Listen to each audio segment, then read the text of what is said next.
Ang laban ni Inoue at Nery, ating tatalakayin kabady. Bago ang lahat ay pakisuportahan ng page na aking pinamagatang Sports Update at pakihit ang subscribe at bell button para lagi kang updated kabady. Maraming salamat.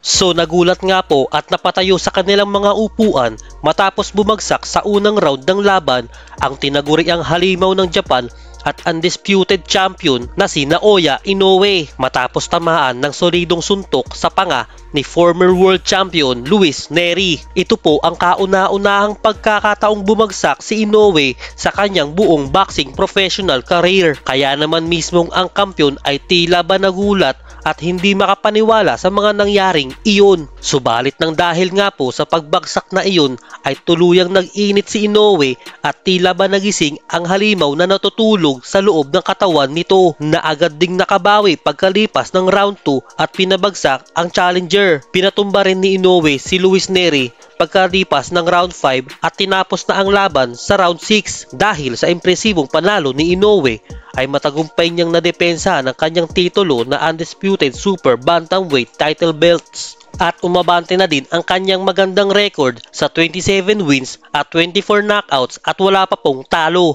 Samantalang si Nery naman ay nalasap ang kanyang pangalawang pagkatalo sa kanyang buong boxing career. Sa kabilang banda ay napatumba rin sa unang round ng laban ang kapatid ni Naoya Inoue na si Takuma Inoue laban sa kapwa Japanese warrior na si Sho Ishida.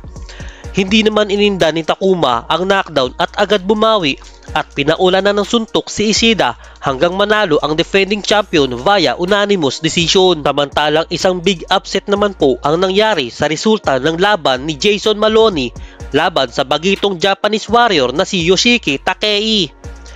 Natalo si Maloney via unanimous decision. Magaling din kasi gumalaw at makunat din kasi ang bagitong Hapon na ilang beses pa nga pong muntikan na mapatumba ang veteranong kampyon. Sa panalong ito ni Takei, lahat ng kampyon sa bantamweight division ay puro na po mga Hapon. Hanggang dito na lang muna kabady.